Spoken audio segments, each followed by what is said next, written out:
Welcome, Kiss Army campers, to an exciting look at history from three longtime fans. If you got the reference to campers, you know you're in the right place. The show diving into the band and its 50-year plus career of songs, albums, lineup change, makeup, no makeup, makeup again, products galore, and the events surrounding it. Oh my God. And saying to ourselves, of course I like it, it's fun, and it's Kiss, but is it critical to history? Join us as we take on the album that some say is their best. I do not. The fourth studio album, Destroyer. This is Critical Kiss, Kiss, Kiss, Kiss, Kiss, Kiss. Take us as we are, or you don't take us at all. Critical Kiss, tearing up the screen. With the legends of rock, we're living the dream. Hard-hitting heads, banging never obscene. Critical Kiss, rock and roll supreme.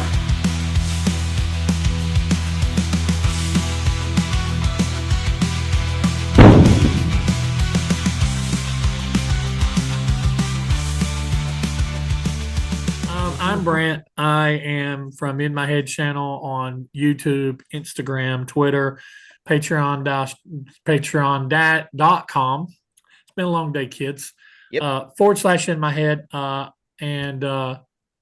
make Kiss videos and other videos. Actually, I'm going to be, I have a video coming up where I'm going to be working on a computer. So for you computer nerds out there, I've got a computer I'm going to be working on. An old vintage Windows XP computer. So we're gonna have some fun with that. But yeah, I just released a video looking at my Kiss CD collection, and coming up is a looking back at 10,000 volts from Mr. Ace Frehley. So come over and check out the channel. Yes. At your discretion. And I might be making an appearance on that channel at some point soon. Yes, you are. Ish. You are. Soon-ish. Soonish, but yes. Well, you know me. I'm AJ. AJ_Zetro. 75 on Instagram. AJ's Happy Fun Time channel on YouTube.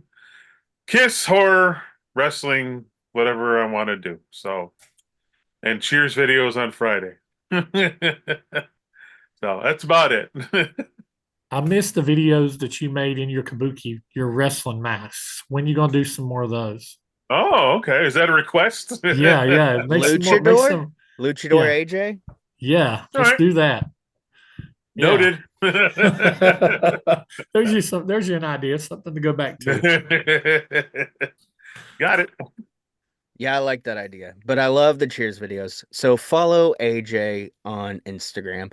And I am Tommy, CEO and co-founder of Heels and Quads Media on YouTube. And also I run Heels and Quads on Instagram. I have a personal Instagram, but I'm not even logged into it, so I don't check it. And it's just pictures of my kids, so there's no point in looking at it. Yeah, we just did Levi, my co-host on Heels and Quads and co-CEO, I should say. Just did a video. He started collecting vinyl. Finally, I got him to hook up his record player. He had some vinyl, including some Kiss. And just actually got a new Kiss record last night. So we'll talk about that next time because I think we're kind of back. But yeah, so I'm going to work on my Bon Jovi rankings because I need to put more videos, but man, it's just always something.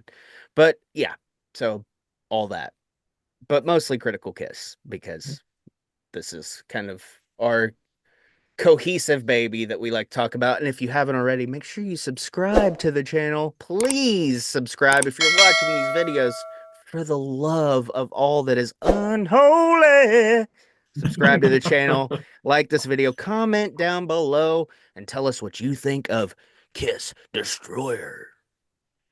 Yeah, I noticed that too, that we're only running like 140 or so 146 subscribers, and our videos are hitting 3 and 4 times that. So yeah. So subscribe down below. It doesn't cost anything. The first video is almost at 1,000. It's so freaking close. Mhm. Wow. Hotter Than Hell is almost to 900. Dress to Kill is still a little far behind. It's right around 6 something. And then a live, because there's the live that got over almost 400 views, and then the edited versions almost got 400 views. So we'll just say 800 for live. Mhm. So go back and watch Dress to Kill, because I think that was a really good episode. I think they're all good, but I think Dress to Kill was really good. So go back and watch that. Watch Yeah, all of our videos. and you do some videos in between that kind of just chews Bridge off the the gap. fat and, Yep. and drops down. And Mm-hmm. so if you got something you want to watch on a lunch break, something that's a little shorter, Yep. you can watch some of those videos too. I try to put out no more than 3 shorts just to kind of gauge a little interest on that, and those do okay. And then I do the critical moments in history. It's almost nail in the head 10 minutes every time. So I don't know what we're doing right there, but we are nailing that segment. And for every video that hits 1,000, Tommy pays me and Brand $1,000. That's right. Yeah. That's right. That's right. We're not doing this Because for free. I'm not about to put a kid through college and another one next year. You think I'm going to talk about Kiss on another channel for free? Come on, give me a I'm- break. I'm going to edit this part out, but I'm about to start slinging dope and giving handies behind the dumpster at work. No, you leave it. Fuck put that. that I'll at leave the that end. in. I'll Put leave it that at the in. end. I'll put it in the beginning. Please. That's the rope in. No, but once I think it's 500 subscribers, because our watch time's really good, our views are really good. I think once we hit 500 subscribers, we get the join button and all that. So we'll see how that goes, and then probably like 1,000, maybe we'll think about a Patreon. But I don't want to do it any earlier than that. So if you want us to get stuff out to you earlier, because now I'm going to start holding these babies back to motivate people to subscribe. If you want to get these videos early when we do make a Patreon, or you can join the channel membership wise, subscribe. Yeah. And you'll get them I think earlier. when we hit 500 subscribers, we give away like a t-shirt or something. Even if we got to all donate in on it together, we have a contest to give away a t-shirt or something like that. We'll leave and then that we do something we do something else at 1,000. Yeah, I'll donate something out of my collection at 1,000. We'll give away that latest stuff. I've got an extra Gene doll right here. Oh yeah! Oh, can I have it?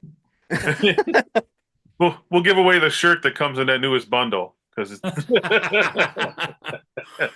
Before we get to critical moments in history, can we talk about that real quick? We're going to talk about it next before we get to critical moments in history. Okay. But real quick, so like this video, comment down below, and when we hit 500 subscribers, we'll give away a t-shirt. Critical moments in history. Critical moments in history. I've got a few when it comes to this album. I think that it's critical that this is the album that changed Kiss. Kiss was never the same in both good and bad ways after this album.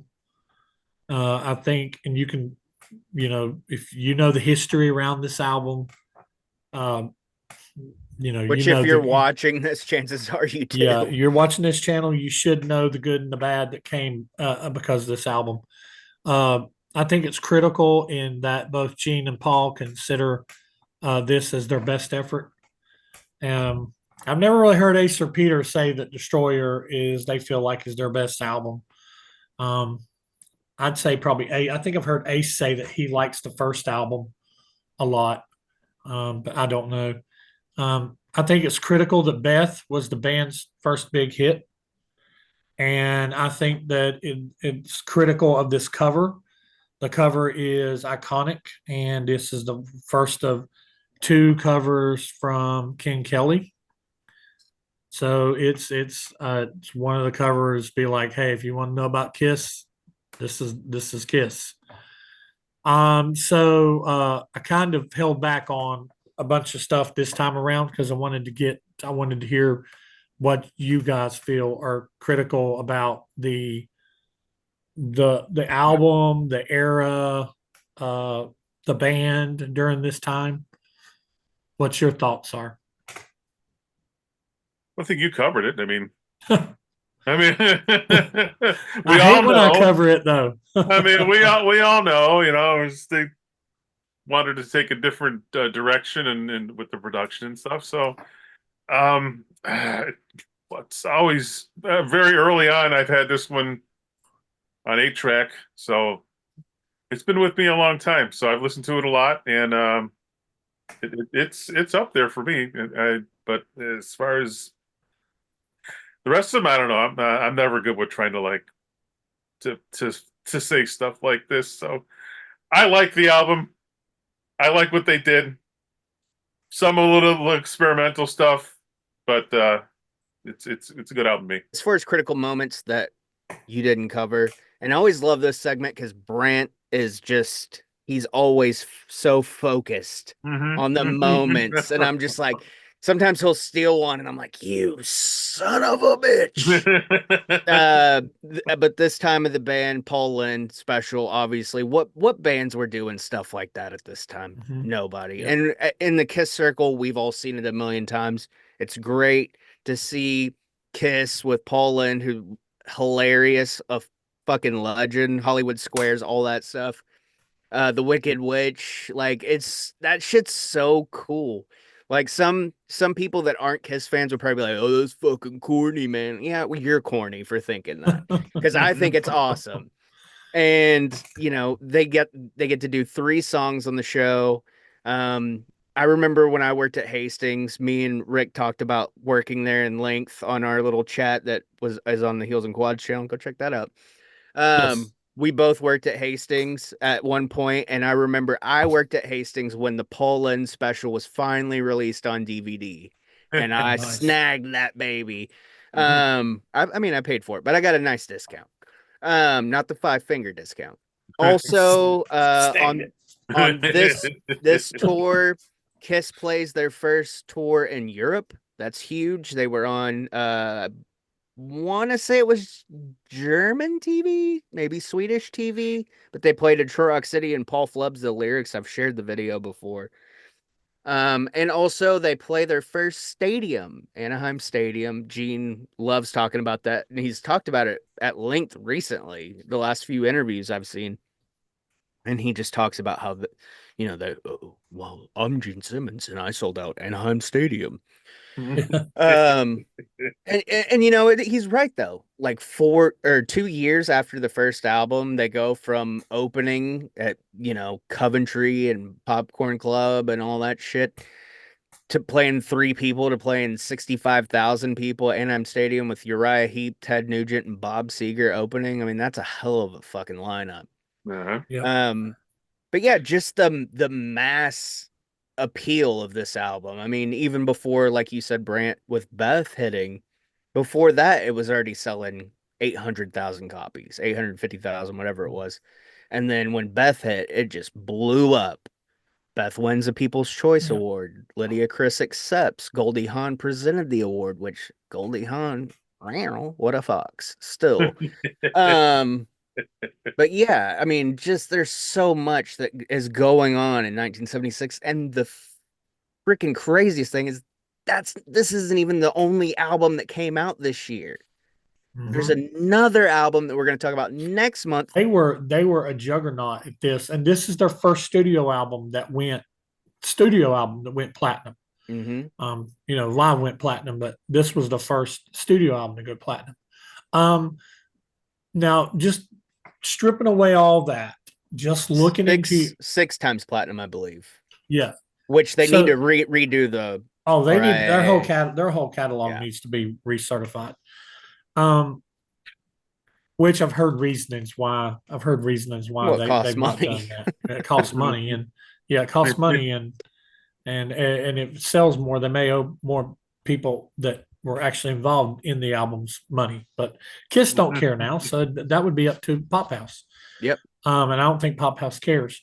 I think it would be a good investment for Pop House, honestly, because that makes that whole show they've got coming in a couple of years that much bigger. If it goes from, oh, well, they've sold over 100 million or whatever to, oh my God, they've sold closer to 200 million at this point.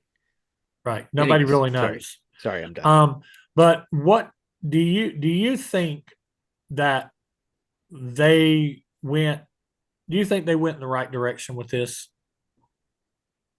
Do you think that it was the right decision to get Bob Ezrin and make this album that was very largely experimental, and have somebody that for the very first time was so ingrained in the production, not only in the production process, but in the songwriting process, the song selection process. Because if you have the box set, which I do, and I'll show off a little bit of it in a little bit, not too much because we'll be here all night.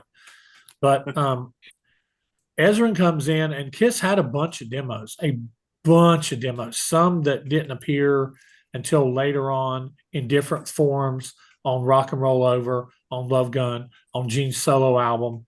But they had almost 2 albums, like Destroyer could have been a double album.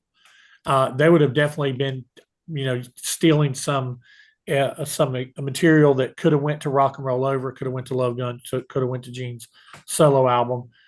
But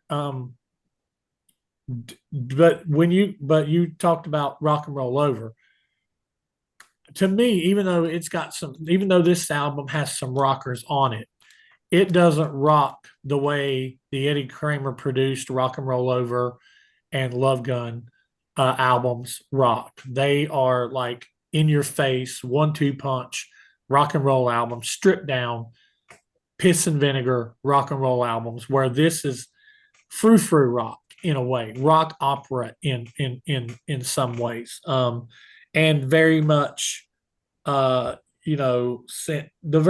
vein of albums that Ezrin was used to making with other people like Alice Cooper and Pink Floyd and people like that. So do you feel that had they, say, not used Ezrin and used Eddie Kramer, and would have ended up making an album that was more along the lines of a Rock and Roll Over or a Love Gun type album, what do you think the results of that would have been?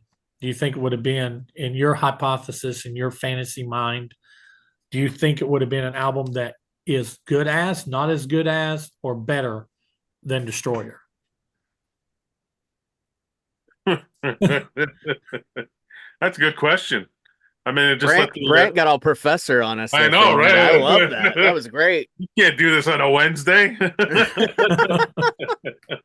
And I sprung it on you. I didn't even tell you I was going to ask this question. Oh man, obviously it works. Good songs are good songs, no matter how much stuff you put in there.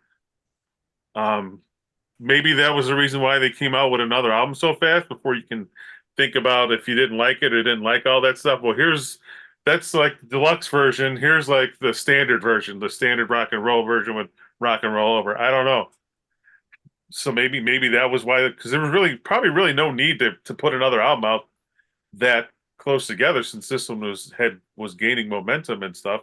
Well, you know that's the reason, right? That's why Rock and Roll Over came back so quick, because it came out so quick. Because even though this album sold like hotcakes, I think it sold like hotcakes based off of the success of Alive. Sure. And you have a band that puts out a successful album. What's the first thing you want to do? You want to buy the next album that comes out. Yeah. And then it's this left turn into the cornfield. Ezrin's coked out, got him going through the cornfield, with songs like Great Expectations and songs like that, and using production techniques that they've not used before, and having a sound that was very well, much more produced than what you heard on the first 3 albums, almost overproduced in a way. And you had this album made some of the hardcore fans that had been there through the actual piss and vinegar of the first 3 albums go, what's this shit? Great Expectations, Sweet Pain, and some of those songs. And even though we love them, it made some people go, wait a minute, what the hell is this? This ain't the band that we've been listening to. This ain't the band I just went and saw on tour last year. And I think that little bit of a knee jerk was like, oh, wait a minute, let's kind of right the ship here and because if it was so good, why didn't they bring Ezrin right back in for Right. another album? Mhm. They turned around and went to the person that produced their very first demo and pulled Eddie Kramer, and he ended up working on the next two albums.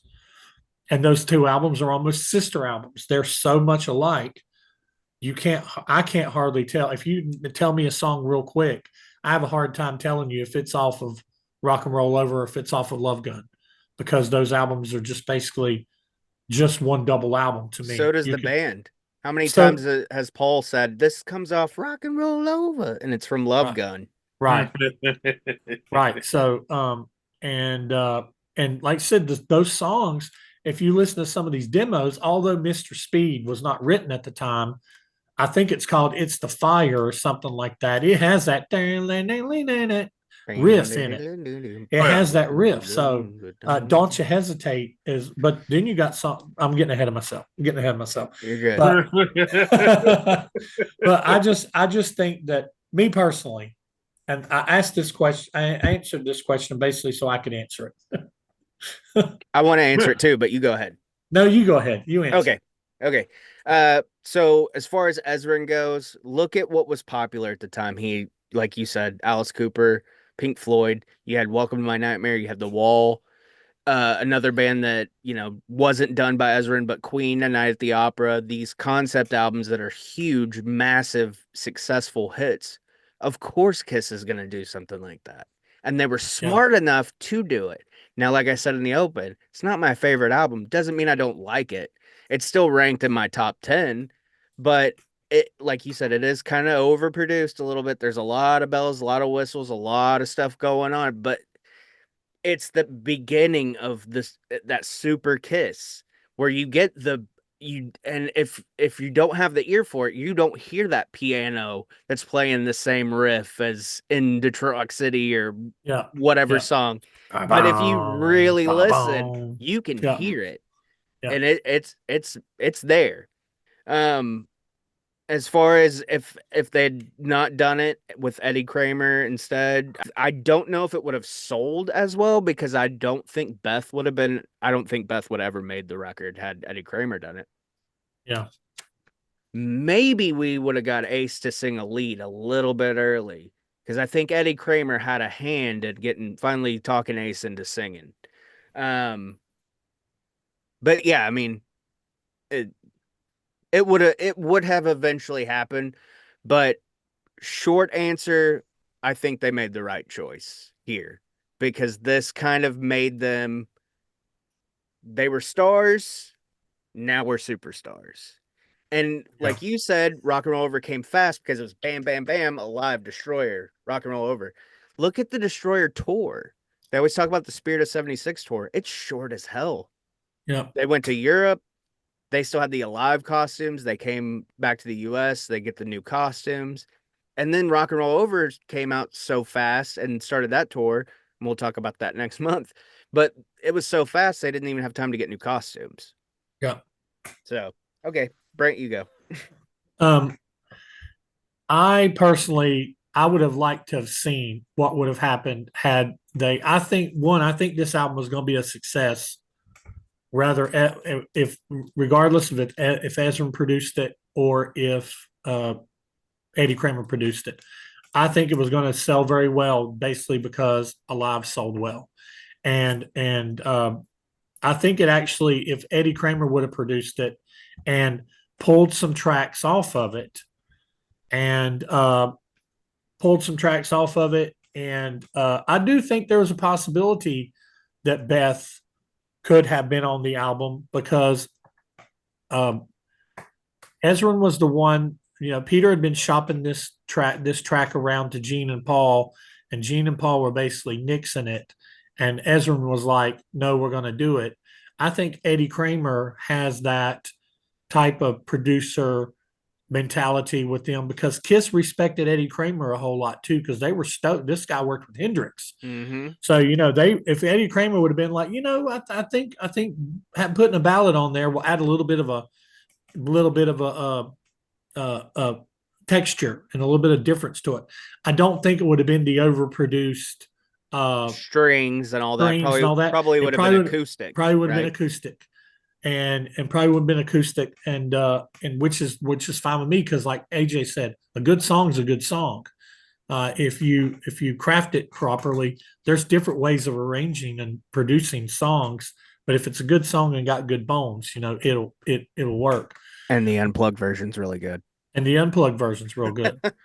So I mean, I would have done things like I would have taken, like, if I was, not I'm thinking about doing a video on this, but I'll give you a little synopsis of it. If I was producing this, I would have axed Great Expectation, Sweet Pain, and I would have put Don't You Hesitate. I would have put Man of a Thousand Faces, and I would have tried to get a song out of Ace. Like you said, I would try to, because Ace has some writing on here. I mean, he co-wrote Flaming Youth. But I would have been worked if I'd have been Ezrin. I mean, if I'd have been Kramer, I'd been like, "Hey, Ace, let's see if we can get a song out of you this time. What you got?" Because I think the fact that Ezrin just kind of came in and took over and focused on just working with Gene and Paul, that it kind of pushed Ace to the back a little bit. The fact that Ace was so active on the first three albums and then only had a co-write on a song that Paul sings, to me it's kind of sad. Kind of really shows how Ezra wasn't being a big advocate for Ace. So I think it could have been a different album. I think it would have been, honestly, it would have been an album that was more along the lines of Rock and Roll Over and Love Gun to me. And Paul said in his book that Ace was too busy going out, getting drunk, and playing cards. Yeah. During the recording. That's why they had to get Dick Wagner to come in and play the solo on Sweet Right, Pain. right. And but probably some other stuff too. And but it could have been. But I mean, just think about it. If you're in a band and you had been an equal in that band, and then you got a new producer that comes in and kind of hunkers down with the two people that started the band, and doesn't really have anything good to say about Peter, that he had to put a box on a microphone and bang on it to get Peter to keep time. Nobody had to do that on the Alive album when his tracks was the only one used. Got a good point there. I mean, I kind of hate that, his recollection of that. And I mean, if Ace feels like that he's not being heard, well, hell, if I was feeling like I wouldn't wanting to be heard, I don't know if I'd want to be there either. I'd take my dick out, slap it on the console, and say, "Listen, you paying attention now?" I mean, I'm just saying, Peter and Ace get a bad rap, but honestly, I don't know if I'd have fared as well as they did being in a band with Gene and Paul. And Gene and Paul tear their asses to shreds talking about when they were making this album. I mean, it's just one after another. And honestly, as much as I love the band and as much as I love Gene and Paul, sometimes that shit gets old. Like, they're gone. They're not even a part of it. You don't want to, have their faces in makeup on the merchandise anymore. Why are you still talking about it? Just let it fucking go. Right. I mean, even most recently, the thing came out about Ace's solo, and Gene was real quick to point out, "Oh, well, he ripped that solo off from so and so," and the Doors. It's like, and from the Doors, and it's like, yeah, okay, Gene, whatever, it to me, I think it's funny. Some people get mad about it, but I love Kiss. Don't get me wrong; they're like my dysfunctional uncles and stuff. Mm-hmm. All four of them, all of them that's ever been in the band. But if I was Ace or Peter, I would go to sleep every night just smiling, knowing that I'm living rent free in Gene and Paul's heads, because they are. It's like, man, Gene and Paul will not let go of the past. And they will Ace not let more it go. than Peter, because Ace is, his fan base is, like we say on every episode, we should have brought our blue Kool-Aid because we love Ace on this channel. But it's true. I think it's because Ace got so much popularity. And I actually watched a video, I believe it was last night, There's a YouTube channel called Kiss Isolated Tracks, and I'll shout him out. You should go subscribe to that channel as well, because dude's got some cool shit on there. But he did like all the solo album chart rankings, and like Ace just blows everybody away. Oh yeah. Yeah. And I mean, I know Yeah. he's done the most, but it's like, yeah, he, in some way, shape, or form, yeah, there probably were some times where he was on hard times, but Dead and gone. he always finds a way to bounce back. Right. So I think a lot of it is jealousy, because he did make it on his own. Especially with Paul. Mm-hmm. Especially with Paul. I think that Oh, Gene and yeah. Ace have a special friendship, because when Gene did his vault, he invited Ace. Yeah. Did his vault tour, he invited Ace, and Ace went on a couple of those. He did the one at the dude's house. Yeah, yeah. But Paul, man, whenever Ace blew up after Shock Me and after Ace's solo album, and and the fans started wanting to hear Ace more, and he had all these songs on Dynasty, and he had all these songs on. I mean, he had more songs than Unmasked. Gene on Dynasty and Unmasked, and I that just had to just rip Paul's panties up really yeah. bad. I love me some Paul Stanley. I but do too. I think you're 100% right. I mean, I think we're collectively right on that. Yeah, and honestly, like I said, I've been in bands where there are egos and stuff, and I've been in bands that never even made it big, and even in small bands, you get all it takes is getting one or two people in that band that think they're just a little more important, Yep. and that band could not live without them. Or you That got some little people clique. you got some people that's there from the beginning, and they started that band, and it's their band. That shit is hard to live with. It's hard to live with. And then you get a couple of Yokos in there too, and you're really fucked. And you don't just have the bands, you have the people around them. You have the hangers on. The hangers on that's whispering in everybody's ears, oh, fuck Gene, fuck Paul, you're the man, or whatever. And then they go into Paul, screw those guys. Y'all don't need them. Just replace them and that was design new Peter's makeup. problem more than anybody's. Yeah. Is it critical? Starting Detroit Rock City. And I can't wait to see this, because I think I'm going to be, every time I think I'm going to be the swinging appendage out in left field. Swinging dick. Yeah. Swinging ding dong. No boy. Sometimes you guys prove me wrong, and I don't do it to try to be that, but this is just my thoughts. All right. So Detroit Rock City, critical to the album. Yes. Critical to the catalog. Yes. Critical to history. Yes. Oh yeah, I forgot we did the three banger now. Yeah. The shocker. Oh yeah, I totally agree with you. All Okay. three. Yeah. I mean, the album for the opener, yeah, and history for sure. And what's the other one? Catalog. Catalog. Yeah, I mean, that's probably the second song you think of when you think of Kiss, second or third at least. So for sure, yeah, three way. Yep, 2 in the pink, 1 in the stink as well.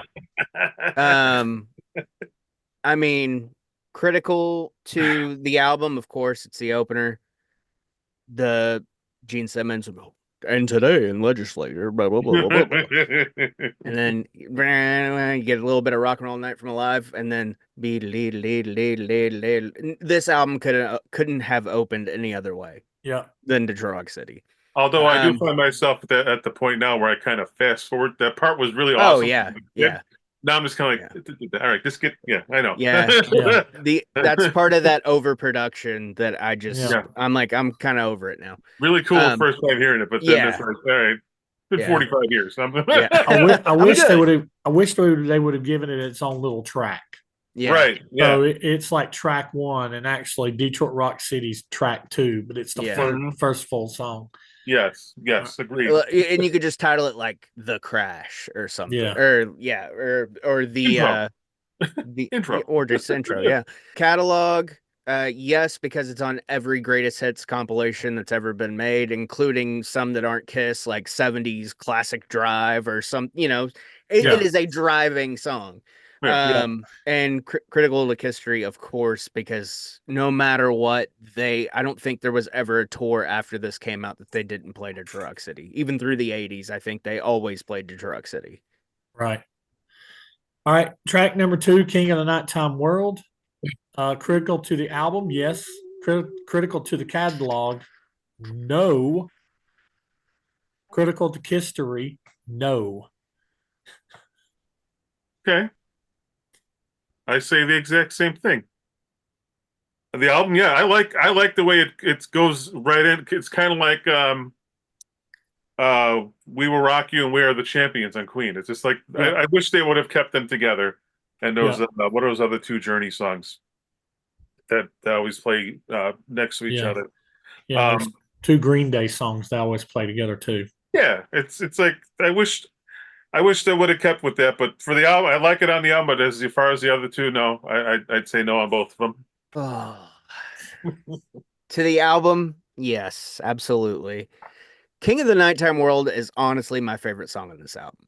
Yeah. Yeah. I've always said that if Detroit City is going to open every show that Kiss ever does, which after this point, the majority, I know Creatures does. They go back to, Deuce at some point and all that.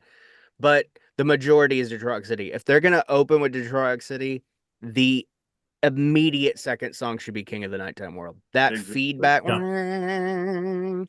that it's so awesome. The Dynasty tour, they open with it, which is weird. Yeah. But I think it would be critical to the catalog and history, and it's not. In mine, it is, but overall, you're both right. I agree with both of you. I'm not in agreement because that's not a word, Yeah. but Right. I God, agree please with that both guy. of you. Yes, please that one guy. But yes, I agree with you. Had they played it, like I said, if they're gonna open Detroit City, they should play that second. It would be a different story. But yes, Yeah. yes, no, no, no, no, no, All no. right. All right, there you go. All right. God of Thunder, track 3. Album, yes. Catalog, yes. History, yes. Because it basically birthed the demon. After God of Thunder, Gene went from being a vampire to being a demon. So to me, I think it's critical because of all 3 of those. We're doing good here right now because I agree with all three as well. First time hearing it, I had just the visuals you get in your head. Like, it was so cool hearing that as a kid, and just thinking about like the little kid yelling. I'm like, oh man, this is a crazy ass song. Okay, Yeah. sounds good. Okay. Bam, bam, bam, bam, Don't start singing. I thought it was here. Okay. I practiced that so much over the years. I love that. hmm So yeah, for sure. I mean, if it wasn't for that, you would probably, you're right, wouldn't have the demon. Would have no demon. Although it is kind of fun hearing Paul's version of it. Yeah, yeah. I like Paul's version of it, and that's one thing too. If Eddie Kramer had produced this album, I don't know if he would have walked up to Paul and been like, "Hey, Yeah. you should let Gene sing this album and sing this song, and we're going to slow it down from a upbeat rocker to a slow song." We might not have got that because Paul Yep. might have been, "Hell no, Eddie. I wrote this song. I'm going to keep it." It's my I song. don't- It's my new disco song. I don't think so, Eddie Kramer. We'll make love till we bleed. So that's good thing he was there though. Yeah, yeah. Well, I hate to be your monkey wrench, but I'm gonna agree with the two of you. Yes, yes, yes. This is where Gene gets that growl, this is where Yeah. Gene gets his balls, where his where Yeah. his big ass demon gargoyle balls drop. I mean, shit. I mean, I know we get other songs where he flies up in the rafters and he does the blood and all that. Before it was 100,000 years, and later on he did it on Unholy in Yep. 2004 on Rock the Nation. I Love It Loud later on. He did it for a tour, but it always comes back to God of Thunder, and I think it's kind of a universal fan thing where it's like, okay, well, yeah, there's other songs that we know you're never gonna do, live. So just stick Mhm. with God of Thunder in that spot because that's the spot. Yeah. Yep. Agreed. So Totally. yes, agreed with Man. Yeah. All right. Well, let's Yikes. see how it goes. All right. This might be So a shorter episode than I thought. so we're gonna flip. We're gonna flip. Oh, no. We stay on the same side. 4 tracks on the first side. Great expectations. Great expectations. Critical to the album, no. Critical to the catalog, no. Critical to history, no. Not that I don't like the song. I just think that it's one of the songs that made fans go, huh. Hmm. I don't know about Gene the Demon. He's yeah. And then on the very next song, he goes, "You clenching, touch your breast, using, drives you wild." Wow. So, but I mean, no, I love when Gene does his voice like that. I personally like Great Expectations, but just being critical and being clinical on it, I think it's the album could have done without it. It could have been replaced by a different song. Don't You Hesitate would have been perfect in this spot. And when I was looking at this, I was like, man, Don't You Hesitate would have been great. But and you listen to those demos, like Don't You Hesitate and those other songs, they sound like the styling that ended up being on Rock and Roll Over and Love Gun, especially Rock and Roll Over. But so yeah, no, 3 no's for me. Well, I like the way they do the heaven and or the hell and heaven, the yin and yang Yeah, on the album. You go right from the demon right to the sweetie pie. right. But yeah, it's a no across the board for me too. But once I'm with you, I like it. It's a good song. Another one, I just had these visuals in my head, like slow motion, and people like, "Gene, I love you," and like stuff like that. Yeah, I had a video in my head as a kid. I'm like this real slow motion, people screaming and then crying. Oh my god, the great expectations. He's coming out the side door of backstage and he's got a suit on with his makeup still on. Or Dude, I love you. that. But good Well, song. listen, Definitely 3 no's for me. But I do like the song a lot, and Yeah. I've liked it ever since I was a kid. So just like I said with the visuals. Yep. Yep, another one. No across the board. And we also, this is another first for the Kiss Army fans of podcasts related to Kiss. We might be the only Kiss podcast that all 3 of us like Great Expectations. I think it's a great song. I fucking Yeah. love it. Like you said, AJ, I've liked it since the first time I heard it. Mhm. You're sitting in your seat, and then you stand and clutch your breast. Dude, not only does he say breast, which is a tit, but he sings it so sweetly. You're I like, know. fuck, demon. Like, all Yeah. right, man. Yeah. Hell yeah. You are a sweetie. Yeah. Squeeze, Demon's got a squeeze sweet that side. titty. Yeah. Yeah. What's breast? Never mind. Never mind. But you were singing it the way he says, drives you wild. Oh, man. It's like, I think it would have been received a lot better if it was more into tune with Going Blind, because that's Right. what this song's always reminded me of, but it's just a little more sweet, a little more upbeat, and you got the strings, and that's kind of probably what made people a little flaccid. And it's got a great guitar melody in it. That Mhm. dun, dun, dun, dun, dun, dun, dun, dun, dun, dun, dun. I mean, it's got a cool melody. Bum, bum, bum, bum. Yeah. But I Maybe think Ezrin brought the little bit of orchestration, definitely brought the boys choir. Yeah. And I think Kramer wouldn't have done that. It might have been a little bit of it might not have been as much of a ballady type song had it been a Kramer production. Yeah. Might have been a Strip it little down. more edge to it. Strip Still it down a slow, little but bit. a little more Yeah. stripped down. Yeah. Yeah. Little Yeah. ballsy. Yep. All right. Track number 5. Flip it Flame- over. Huh? Yep. Flip it over. Track number 5, Flaming Youth, the track that I think the album should have actually been named. I like the name Destroyer, but Oh, Flaming I Youth. like that. I've never I mean, thought look- of that. Yeah, Flaming Youth. Gene looks like he's on fire. They're standing in front of a bunch of, and the original cover had a lot more fire and destruction on it, and the record label made them pull back on it a little bit. But Flaming Youth, I think it is. I love the song. I love the way it comes in hard on the second side.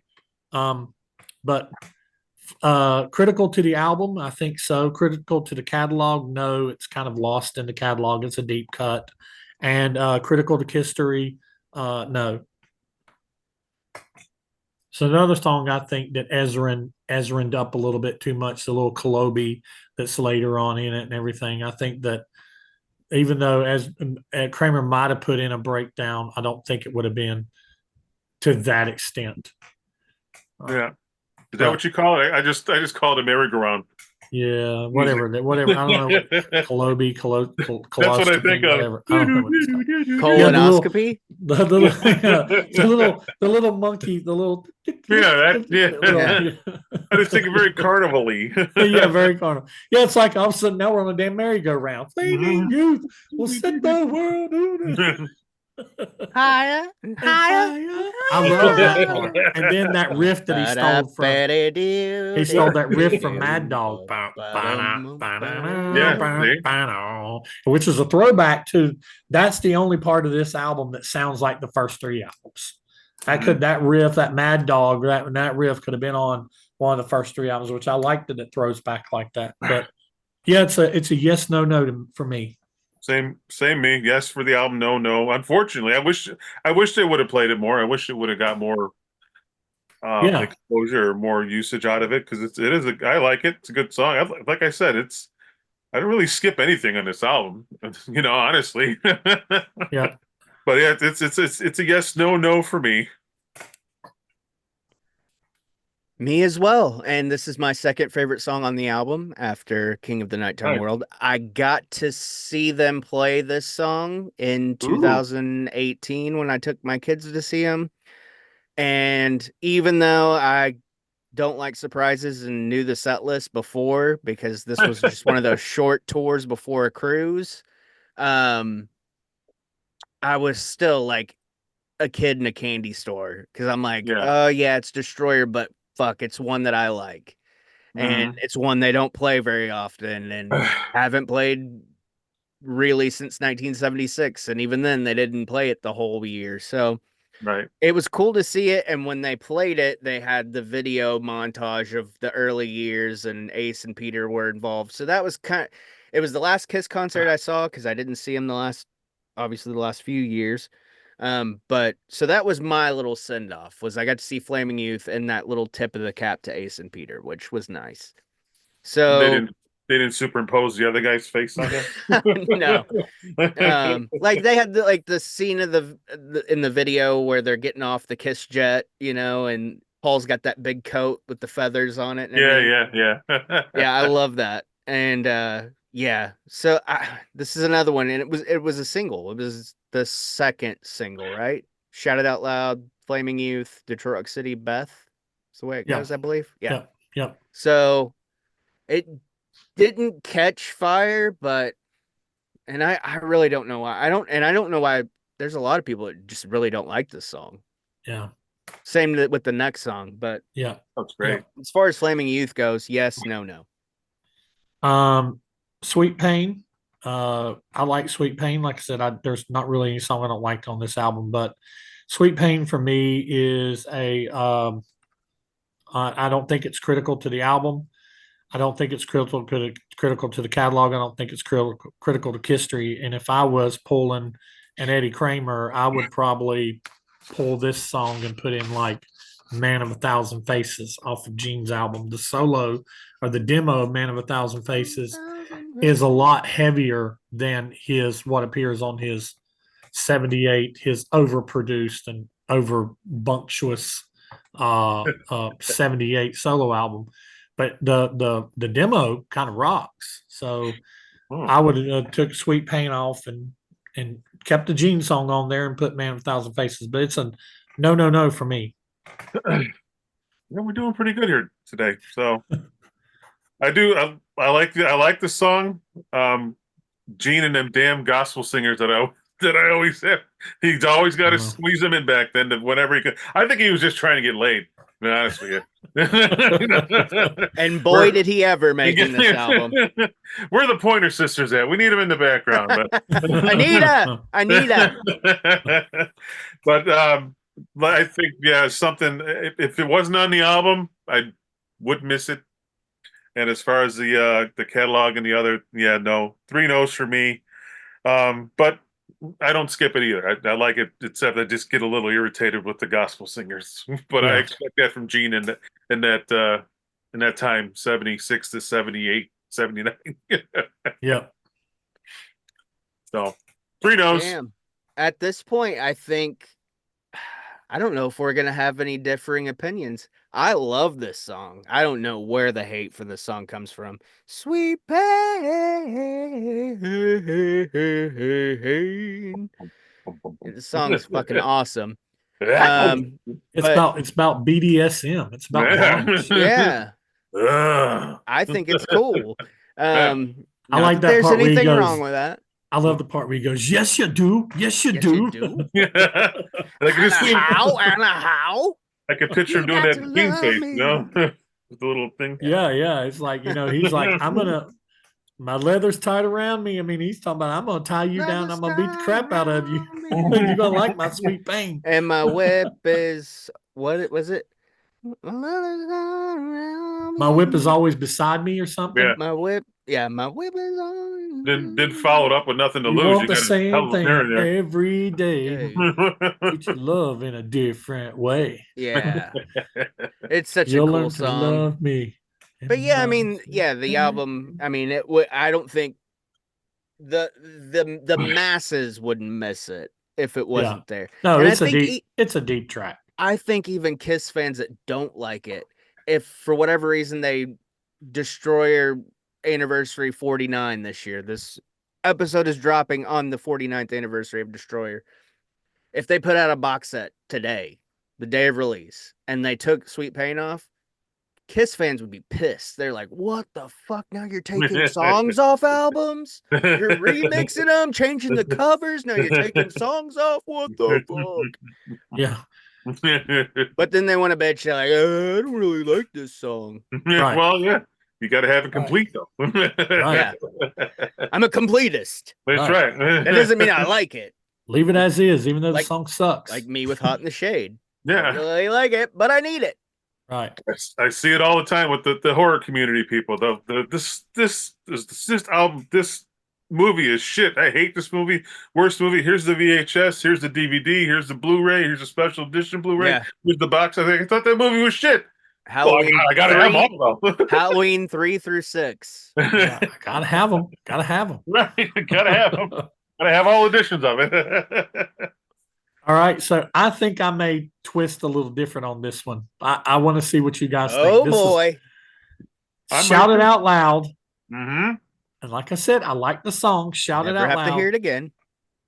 Critical to the album, not critical to the catalog, not critical to history. Whoa. Brant just wanted to be our monkey ranch. Well, He you know did what that- though? He did that I mean, shit come on. purpose. I mean, come on. Really think about it, though. How much love has Shout It Out Loud got through the years? Exactly my point too. How much love has it, whether you like it or not, and I think it's a banger, but It's how much severely love has underutilized. it got through the years? Severely underutilized. They could have played. They could have played that. Let Me Go Rock and Roll and Rock and Roll All Night at the end of every concert and mix them up. Those 3 songs would have been the ultimate finale.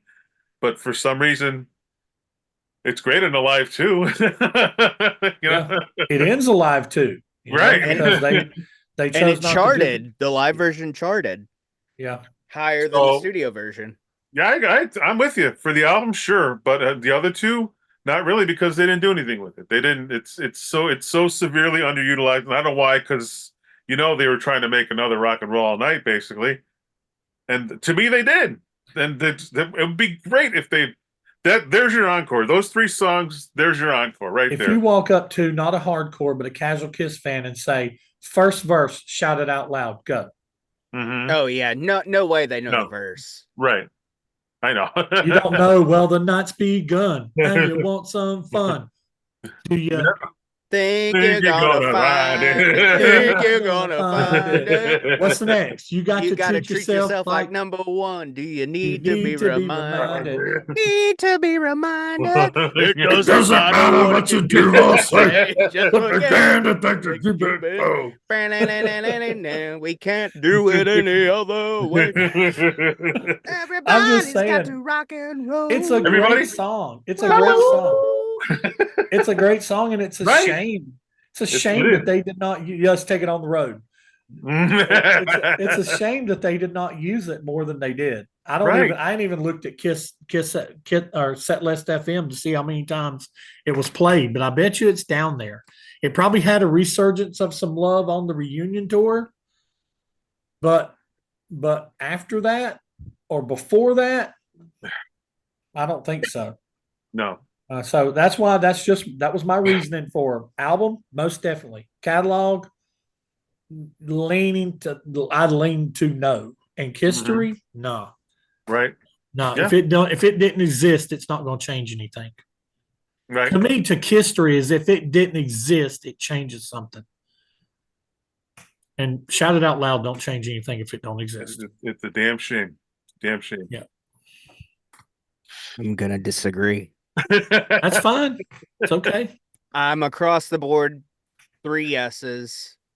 Ooh. I will tell you why. Because even though the common person might not know the verses, they do know a form of the chorus, but it's not always shouted out loud. I hear it a lot, and people say "shout it out now," Yeah. which nails to a chalkboard. When people get something Kiss wrong, it's just like.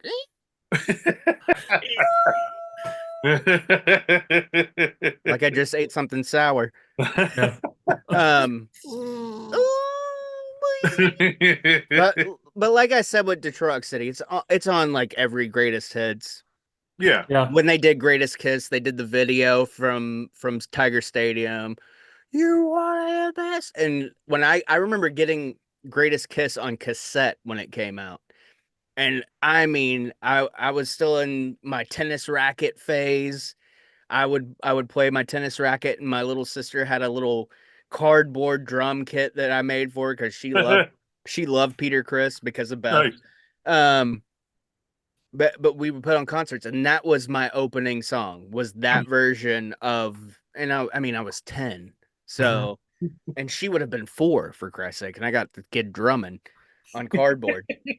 But by God, we put on a damn good show, and we opened with Shout It Out Heck Loud. yeah. And oh man, at the time, like I would go from like cassette to CD, and then I have another cassette ready to go, so I could switch songs quick. I had it down to a science. But for that reason alone, I give it yes across the board, just because I think it's not the anthem that Rock and Roll Night is, no, but it's anthem enough, and it gets played at enough sporting events also. And like if you're there, you hear other people singing. It's not just you. It's the same with I Love It Loud. Like, Yeah. I mean, that gets played at every NFL game, every NHL game, and people sing it.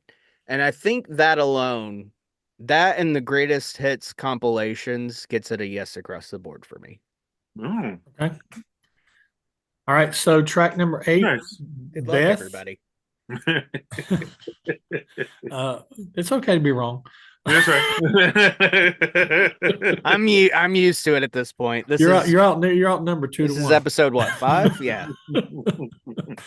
Let's see. I'm wrong. No, you're And not. everybody tell me in the comments. How wrong You're I am. not. You're not wrong. No, they're gonna say me and AJ's wrong. They're gonna call us idiots and say we're not true Kiss. You're not true Kiss fans. You drink your blue Kool-Aid. You guys fucking suck. You just don't like Paul Stanley. He's a musical That's why you genius. only have 146 subscribers. No, we don't have more subscribers because you're not sharing the video. Also, share the video with your friends. There you go. Track number 8, Beth. That's critical to the album, critical to the catalog, critical to history. I mean, it's such an integral part of the band's DNA that they have continued to play and sing the song long after the person that originally sung the song has left the band. They re-recorded it with another drummer singing. Ugh. They had another drummer. All 3 drummers. All three drummers. So that it's very for a song that they didn't even want to record to begin with. It did all right. So I think it's critical to all three. Okay. I'm going to say, as far as the album goes, to me, no. What? No. I know. Real I know. If it wasn't on the album, I wouldn't miss it. But category, for sure. History, 100% sure. I just wish they would stop doing it, or they did stop, but Yeah. I think it should have stopped at Peter. It was kind of cool hearing the Eric Carr version, but they never did anything with it. It just wasn't right watching Eric Singer do it. It just that's a Peter thing. In Peter's makeup. We'll say it. I'll Peter, say it.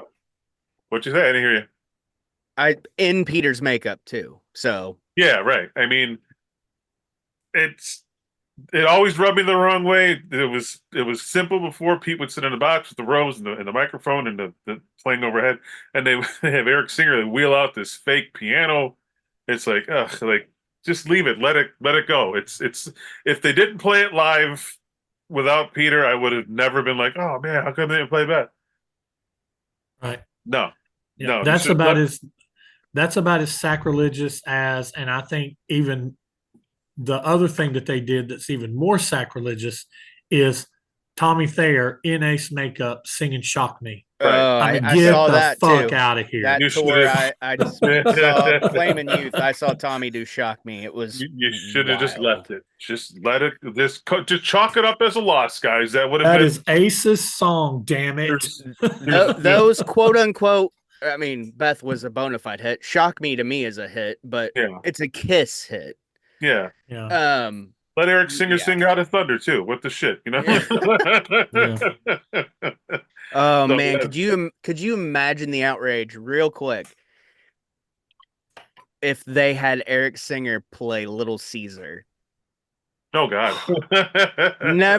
Eric Carr never singing it live. You may Somebody as well out there. Somebody On out the there end of would the have. road, they had Eric Singer do. I don't think Eric would have done it, but have. man, Somebody out there would he have had to enjoyed it. politic to get Beth.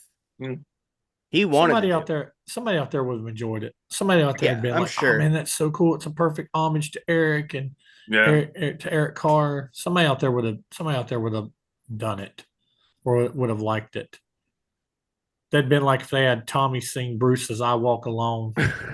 Bruce finally gets one track Right. on an album before he gets booted out of the band and never gets And he to was play already it live. gone technically when it was Yeah. released. So Yeah. I just no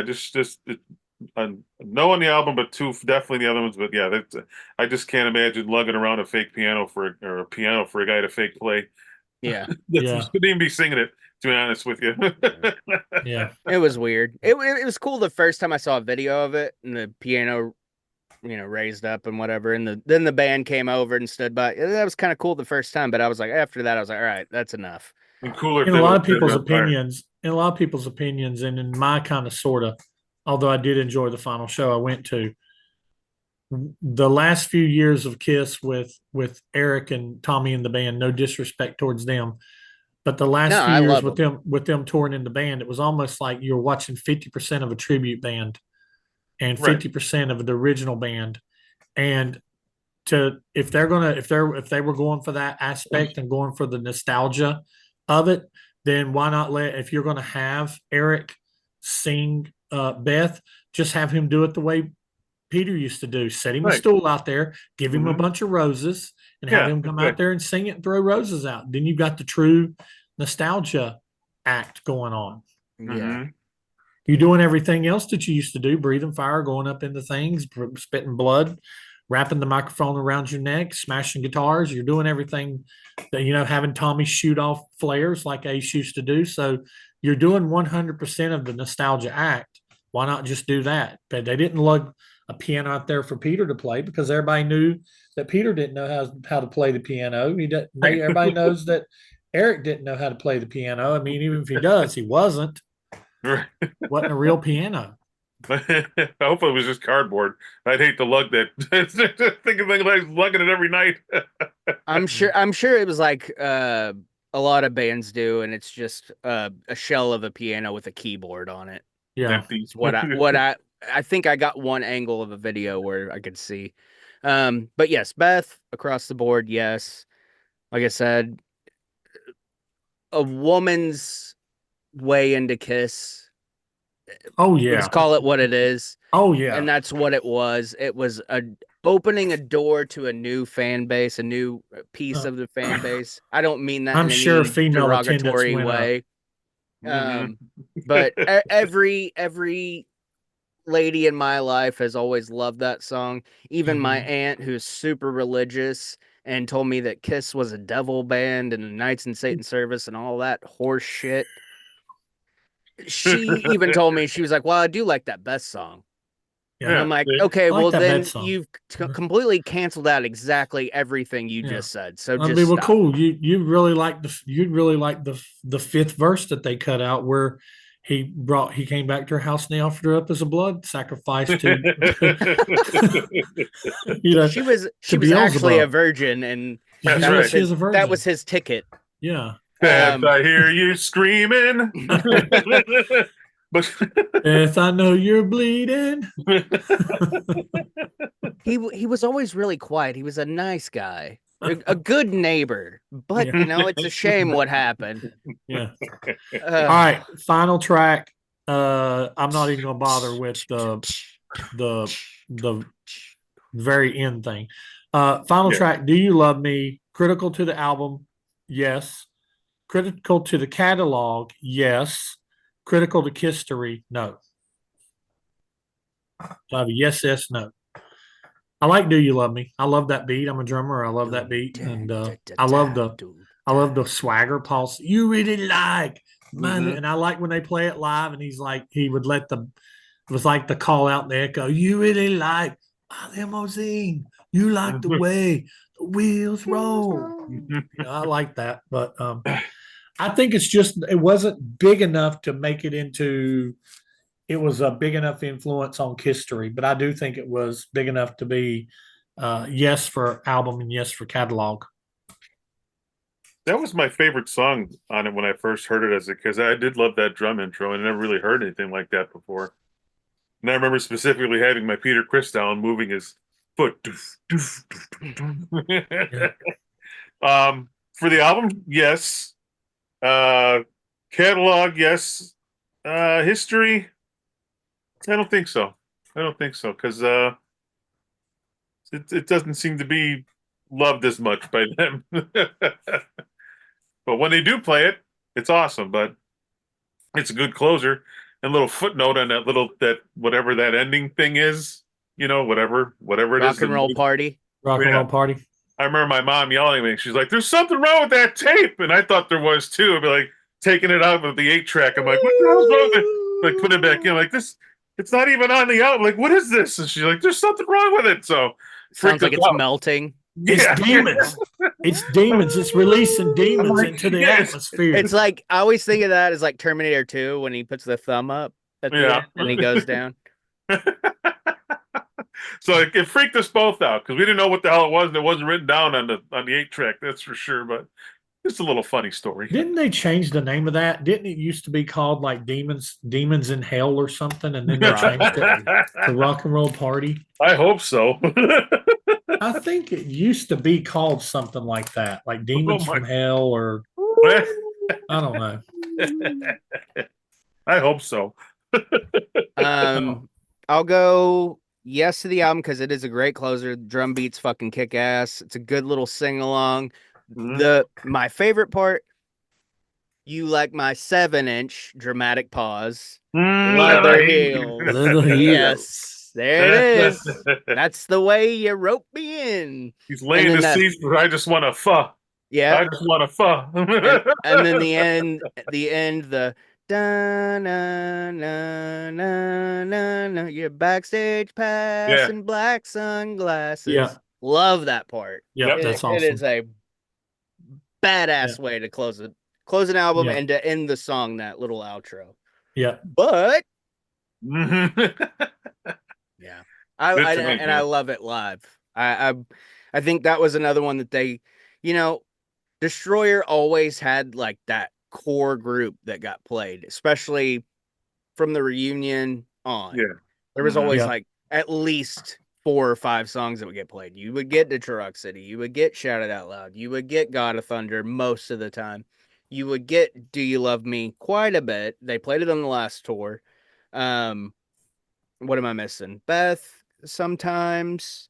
So I mean, you got a nice little chunk. I always felt like, and like you said in the open, Brant, Gene and Paul, I mean, this is their magnum opus to them. This is the be all end all, and later on, we want it. This is the best thing since Destroyer. This is the closest thing to Destroyer, It's the one they always barometer back and to. it's like I get it. Like it is a good album. It's a great album, and it's a classic. Is it, everything that they've hyped it up to be? It depends on where you stand with the production. Is it overdone? Was Bob Ezrin on too much coke? In If, my opinion, yes. Is there really yeah, such a thing? yeah. They kept it on the console Yeah. in the recording studio. I'm not going to walk out to my car. I swept it off of the console into my coffee and I said, "Oh, I'm gonna dump this out. That's dirty." You thought it was creamer. Yeah, the Gene story. So I sprinkled sweet and low on the console. Think that was funny to me at the time. Okay, Gene. So did you say critical for history or not? I said yes to the album, yes to the catalog, no to history. Okay. All right. All right. So is the album itself critical to history in general? I think so.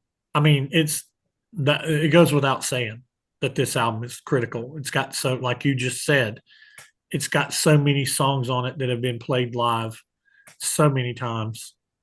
So I think the album itself is critical to the catalog and to history. Most definitely. Yeah.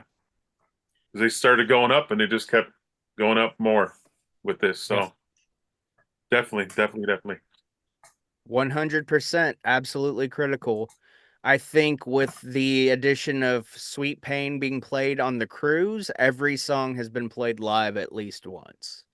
So that, I mean, Kiss was never a band like more recent years. A lot of bands do, like, we're going to go tour and we're going to play this album in full. Kiss never did Yeah. that. Yeah. I mean, the symphony alone, because I mean, they did great expectations there. I mean, that's got a ton of Destroyer on it. Yeah. I think Sweet Pain and Flaming Youth are the only ones they didn't play on that, if I'm not mistaken. I could be wrong. Yeah. I'm probably wrong. I can't remember if So, they played King of the Nighttime World on that or not. so which side is better? A, that has Detroit Rock City, King of the Nighttime World, God of Thunder, and Great Expectations, or B, Flaming Youth, Sweet Pain, Shout It Out Loud, Beth, and Do You Love Me? Shit. My my thought is that side A is better because it's got Detroit Rock City, King of the Nighttime World, and God of Thunder. I mean, it's got three huge songs on it. And then if I look at what I've got critical to the album, I said Detroit is God, King of Nighttime World is, God of Thunder is, Great Expectation isn't. So that's three. And then on the backside, and that has an extra track, but Flaming Youth is, Sweet Pain isn't, Shout It Out Loud is, Beth is, and Do You Love Me is. So that's 4 versus 3. But like you But said, it's got an extra track on it's it. got an extra track. So I just look at, well, I mean, Beth is. This is really hard to. I don't really feel like there's a right answer. I think a right or wrong answer. I just think this is just going to definitely come down to opinion. But I just think that A is better for me because it's got Detroit Rock City, which is one of my favorite Kiss songs. So I'm gonna pick A. I pick A as well. The first three are just ultimate bangers, and Great Expectations. It's a song I really like too. So it's like I said, nothing skippable on this album. So A for me. I will be the difference maker. B. Ah, Not necessarily by personal opinion, because like I said, King of the Nighttime World is my favorite song on the album. I'm looking at it as a critical standpoint because I have to that's one of another thing that I wanted to do with this is like I have to like pull my love and personal opinion sometimes out. So Beth, highest charting single, won a People's Choice Award, got a whole new fan base, blew the band up. It's got Shout It Out Loud, which I think is critical across the board. Anthem. Not that Detroit Rock City is not an anthem because it is. It's a driving song, but it's an anthem. A lot. I mean, it gets played on regular radio all the time. So to Shout It Out Loud. Do You Love Me? Killer Ender. It's a good beat. Great song. And then it's also got Flaming Youth, which is my second favorite song on the album.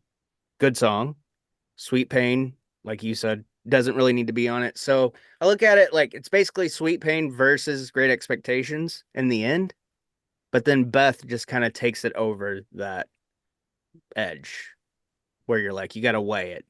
Yep. It's like Detroit Rock City versus Beth, Right. which two totally different songs. Beth, really, it's only Peter Criss. Nobody else in the band had anything to do with it. Peter Criss, Bob Ezrin. That's it. But with it being such a hit, it is so critical. Yeah. And that's my reasoning. I agree. Not that I don't like, I do like side A better. But as far as critical, yeah. All right. So most critical song versus least critical song, or most critical song is least critical. This was a tough one for me because it was a toss up between Detroit Rock City, God of Thunder, and Beth, because God of Thunder birthed the demon. Detroit Rock City is one of their best known songs, and Beth is the super hit. So when it comes to most critical, I chose that Beth is the most critical song due to it being a super hit. So I kind of took your reasoning for why you made the second side the critical side by saying that I think Beth is the critical song. And my least, honestly, I think the least is probably it was a kind of a toss up for me between Great Expectations and Sweet Pain, and I ended up going with Great Expectations is the least critical on the album. So I think the Great Expectations was the one. I say it's least critical because I think it's the one that a lot of fans really had a problem with. I think it went a little too soft, but especially for Gene to be a Gene song. So what do you think, AJ? Critical or and least critical? well, really, it's a toss up between Detroit Rock City and God of Thunder for me. Beth, like I said, it's lost steam in my opinion nowadays or later on.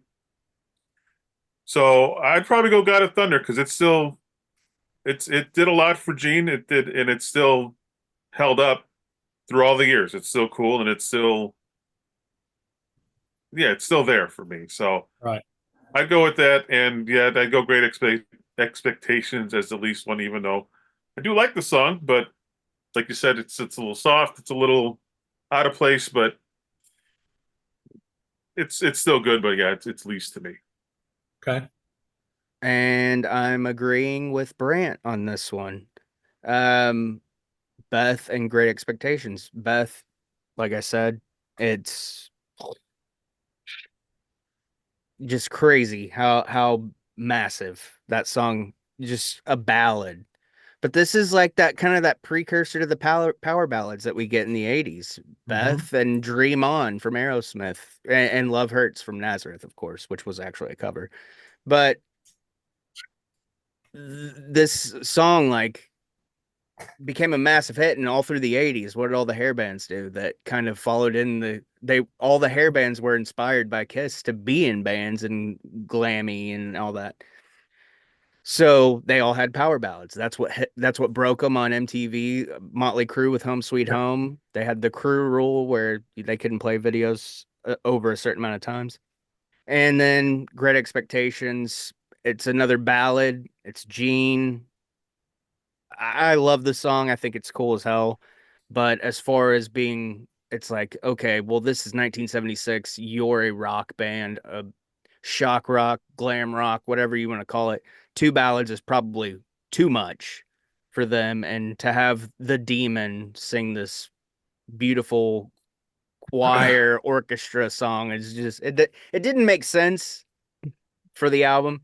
It makes sense now for us because we like the song, but yeah. Right. But I like AJ's reasoning for God of Thunder. I think that's great. Yeah. Because it really did. It changed Gene. Yep. For the better. Yep. Definitely. He created his persona.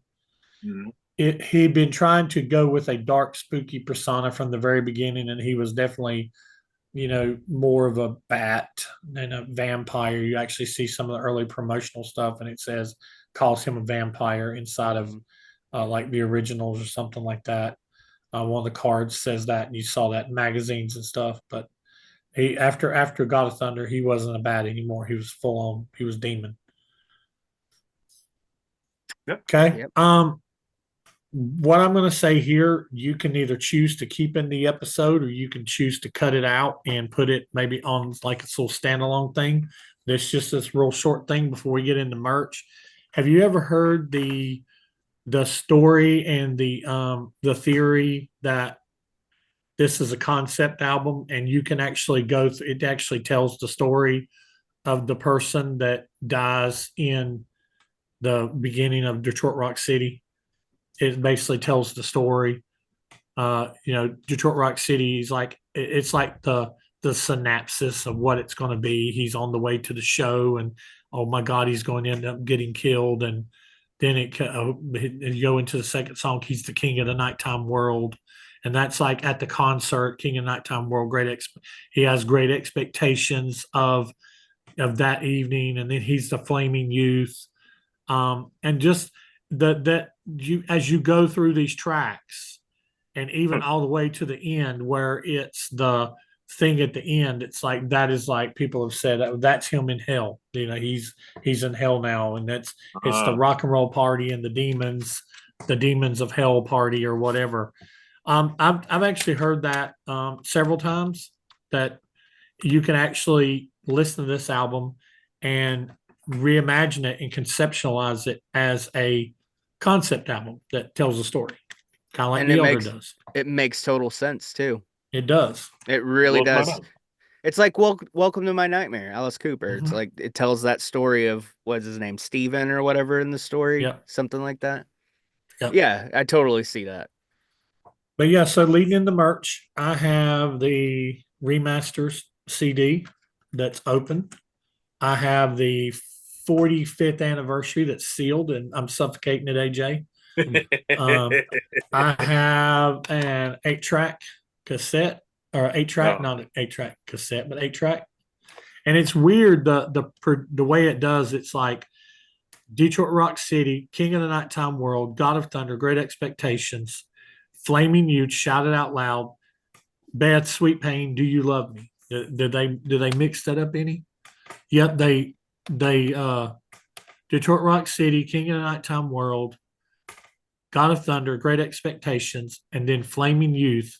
But then instead of Sweet Pain, they put Shout It Out Loud. Then they put Beth. Then they put Sweet Pain, and then Do You Love Me? So they ruined the whole story. They ruined the whole story. They messed the story up.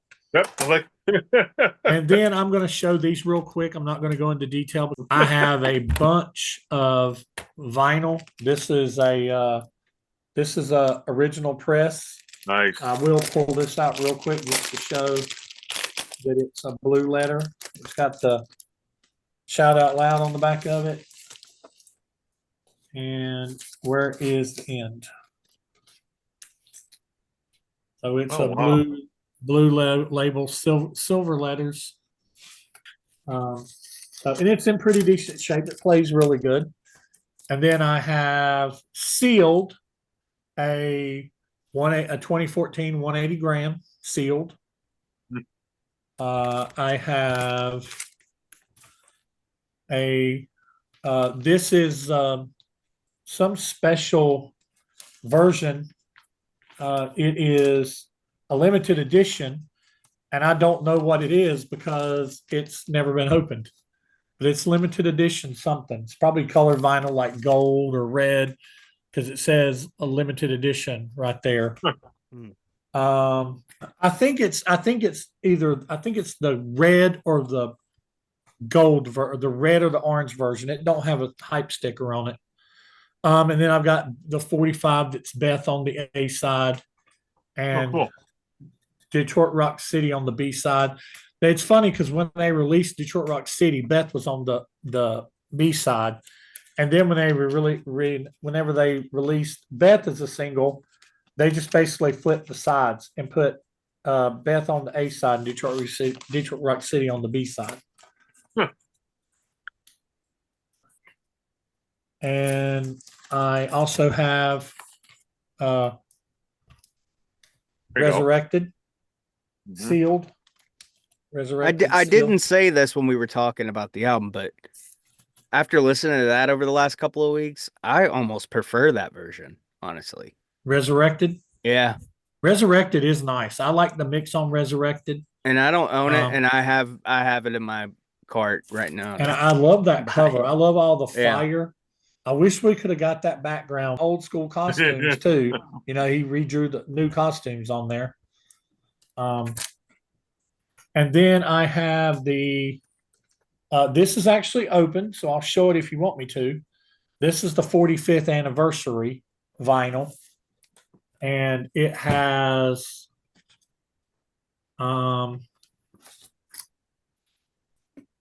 this is what the inside looks like. And then I do the like vinyl is red, I love that. Like the real the real. label. That's cool. Yeah, and then the other side, I believe, is yellow.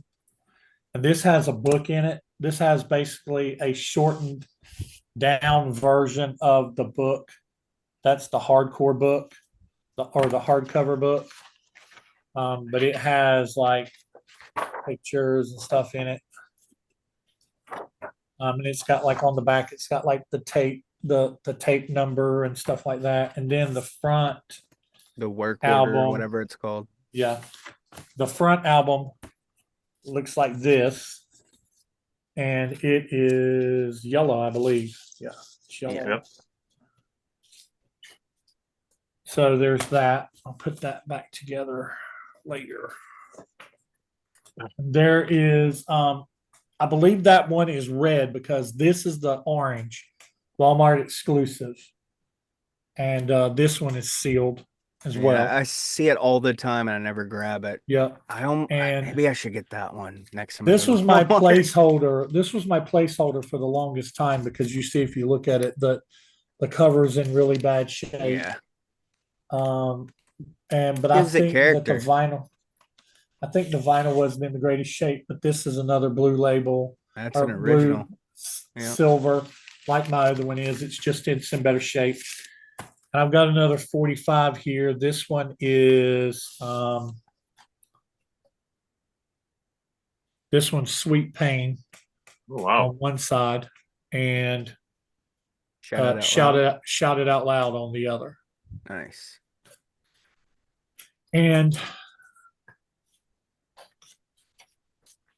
then I'm not going to go into this thing, but this is and I have the CD version of the box set, the monster. Nice, nice, nice. So that is what I've got as far as Destroyer goes. Cool. I collect Destroyer a lot because even though it's not my favorite Kiss album, it's my entry. It was my gateway drug to Kiss. That's what I call it. It's kind of like my gateway drug. It's the album that my grandmother bought for me the weekend after Elvis died at an Eckerd's drugstore, and she didn't realize that it was a rock and roll band. She just thought it was one of the albums I used to get that was like a comic book, like Avengers or Fantastic Four. That it was an album that you could, it was a record that you could play, and it came with the comic book, and you could watch the comic book along with it. And so that's what she thought it was. So that's probably how I was able to get it into the house. If she would have known that it had songs like of BDSM on it and stuff like that. I'm pretty sure He says breast. Yeah, it says Yeah. breast. I'm pretty sure she probably would have told me Breasticle. to put it back. But yeah, so I usually collect a lot of it because I like it. So what about you Well, guys? and they remaster it every couple of years. So Oh yeah, they it's redo so it. it's so easily accessible. It's the one that they always seem to go back to. They always repress it in a different color or different pack. And I mean, there's stuff that they came out with. Like I don't have the foil cover one.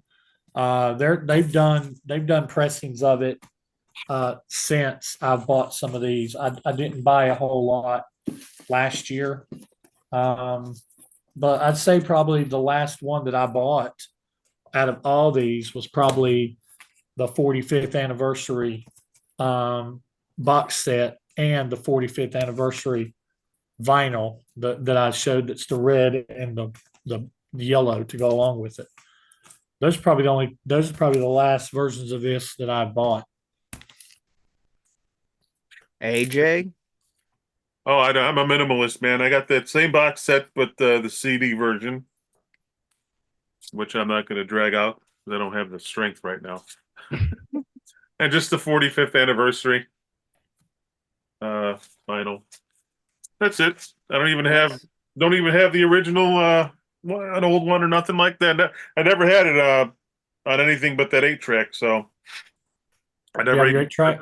Yeah, I 8-track's long gone. Oh, okay. The white one though. Yeah. Just like yours, so you ever want to send it out? AJ's living through you, Brant. Is my initials on there? Double check. If my initials on there, you got to send it, man. That's the way it works. AJ, I'm telling you right now, if your initials was on this thing, it would be in the mail to you tomorrow. Yeah. I mean, That'd be- Alabama's It not would that be far away. returning. It would be returning to its rightful owner.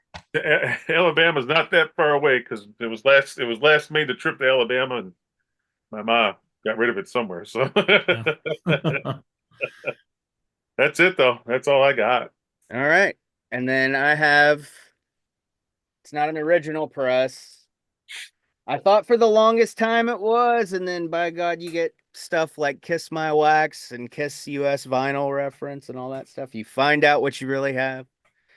It's a 77 Filmworks, Yep. but I've listened to it multiple times in the last couple of weeks. Listened to it right before we started. Sounds good. Not a lot of surface noise. Like it. No skips. Yeah. No real scratches on it. Man, it plays clean and it sounds great. I had the cassette. I told you guys before we started recording. It was the white the cream, I guess, colored cassette with the white front. The Destroyer logo is real small and it's got the black font underneath. My mom still has it. Offered to give it back to me, and I said, hold on to it because I don't have space for all this shit just yet. Along with my 5-disc CD changer that I grew up with in my junior high school. How long were those blue labels? How many albums into it did they use those blue I labels? want to say Destroyer's probably the Destroyer last one. was the last. Destroyer was the last of it. Rock and Oh. Roll Over starts with the Filmworks camel. label. Oh, Yeah. okay. The camel, All right. yeah. Camel Yeah, and you then have Filmworks. camels. You have camels that are just the camels, and then when you start seeing the film crew around them, that's when it becomes the film works. And it'll say Casablanca Records and Filmworks. Okay. All right. Yeah. That starts 77, and then you get the Love Gun with the cover, Looks cut like out. the band. It looks Yeah. like the cover. Oh, and then I guess I can show these. These are the original Funko Pops out of the box because they were a gift, and the person that gave them to me didn't get them with the box. So, but she gave them to me. Huh. But it's the Destroyer version. It's the original, the first line of Funko Pops that was Kiss that came out. Huh. There That's you go. awesome. With the Destroyer outfits. So they are in my little studio office here, aka my walk-in closet in the corner. And they sit on my desk and I look at them. They used to be behind me at some point. I had a little thing, but it kept falling, so I just said fuck it. And now I've got some Funko Pops down here. I've got some Jets memorabilia here, some Yankees stuff here. Oh, they're in the outfits, so I'll show it. But this is my original shirt that I got from my first ever Kiss concert, the farewell tour. Nice. That is my original. I thought about Nice. selling it because people sell their old concert shirts, and that one, I think I've seen it for like $80, but I'm like, that's a good memory. I think I'm gonna hold on to that one. You gotta hold on to it, man. Yeah. And then Destroyer shirts, the one Brant's got on, I have. Yeah. Walmart had another one that's like a red one that's kind of like frayed on the neck and the sleeves. And then there's, oh my God, Destroyer shirts, or a dime a dozen. My wife has a sweatshirt in the Kiss logos like bedazzled, but it's the Destroyer cover. Yeah, it's Nice. sweet.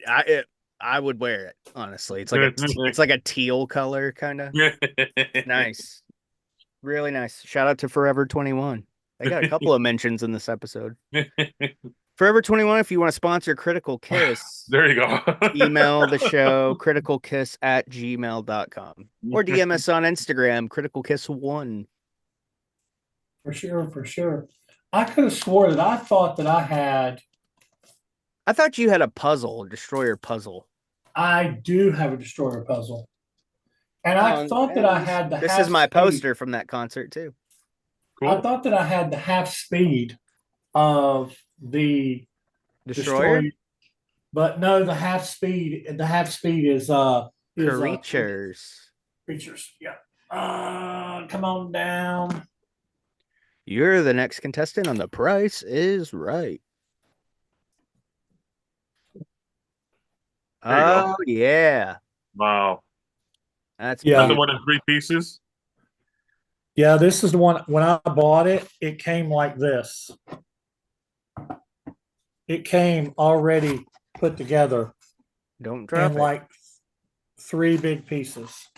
So you have, and then, Oh, and I also have the little statues. I don't know if you remember those. You piece it together and then you have to paint it. Like There kind you of go. like a model I know kit. what you're talking about. I have those. Whoop, came apart. I found out what version of that album is.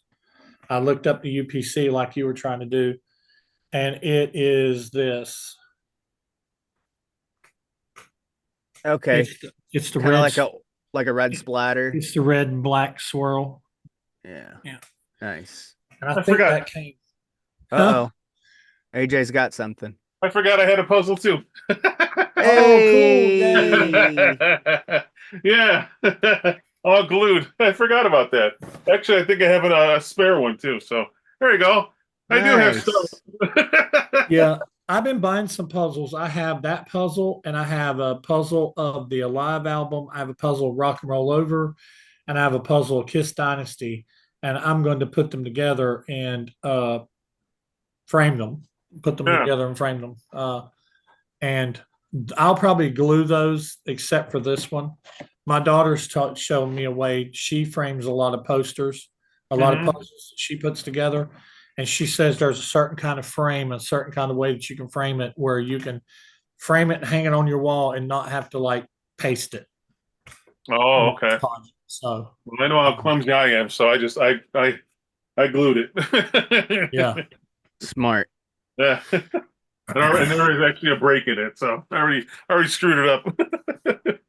All right. So trivia. We had Yeah. previous episodes. Mm-hmm. So Dress to Kill, the winner was Vinyl Den because I'm assuming, and I shouldn't assume, I will say they were the only ones that answered. So Vinyl Den, DM the show Critical Kiss 1 on Instagram. Send your mailing address and what button or sticker you would like, and we will get that in the mail for you. As far as the live goes, nobody answered. So Brant decided that he was going to choose a winner. And Brant, I will let you reveal the winner for live. Yeah, what we basically did was I took all the names of everybody that commented on that video. Since nobody answered the question, I just took a name of everybody that commented and did an auto, one of those little wheelie things. And I didn't record it, so you have to take my word for it. And it came up to our good buddy Rick from It's All For You Demon. So yeah, Rick, just get in touch with us and get your information to us. Well, I think we already have Rick's information because he has it right there on his site. If you go to his YouTube, he has his PO box. All right. Well, Rick, tell me what you want, sticker or button, and which design. Because I know Rick's already got an original logo shirt. Yeah. Mm-hmm. So Rick, let me know what you want, button or sticker, and what design, and I'll get it to you, buddy. I'll hand deliver it. You're that close. All right, and the actual trivia question for today's episode, the answer was actually said by one of us. Oh boy! Earlier in the episode. But what guitarist plays the solo on Sweet Pain? Uh-oh. I said it. Another hint. Yep. So that's pretty common knowledge, but like I said, we're tossing softballs at you now just to get you to answer. Yep. Get us in that algorithm.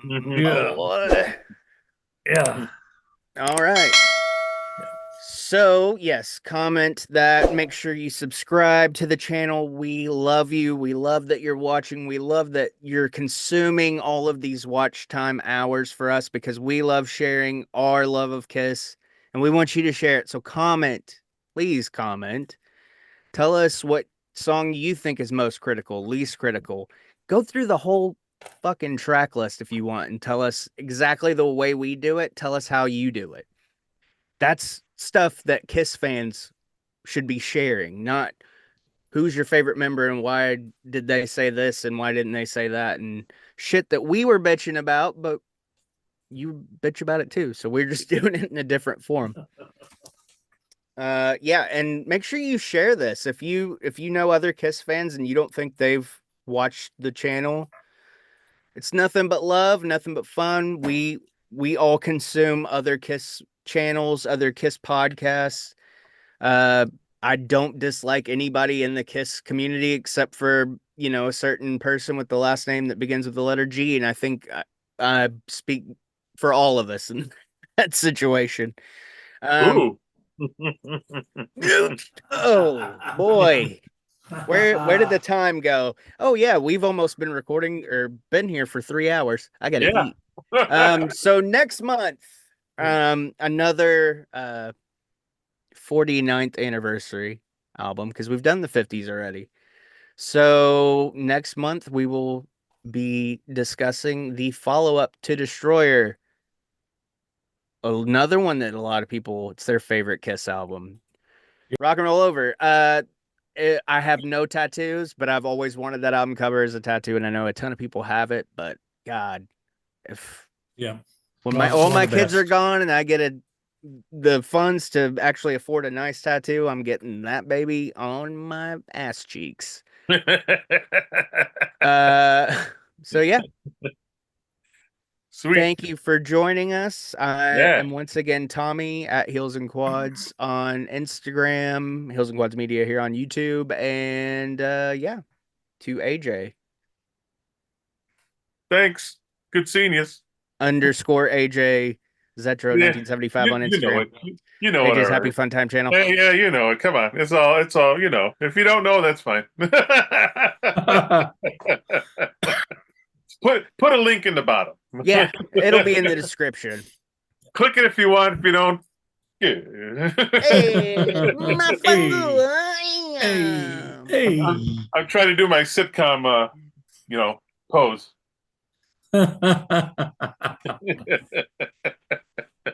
Everywhere Oh. you look, That's right. everywhere there's a heart. And I'm Brent Within My Head channel, YouTube, Instagram, for now on Twitter, but I don't know how much longer I'll be on Twitter. I'd get pissed off every time I just log into that thing. So My page got deleted because I hadn't logged in in so long. yeah. Oh wow. So Hell but of a- yeah, you know where to find me.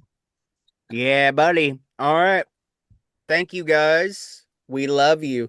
We love you, people. Good night. Good night.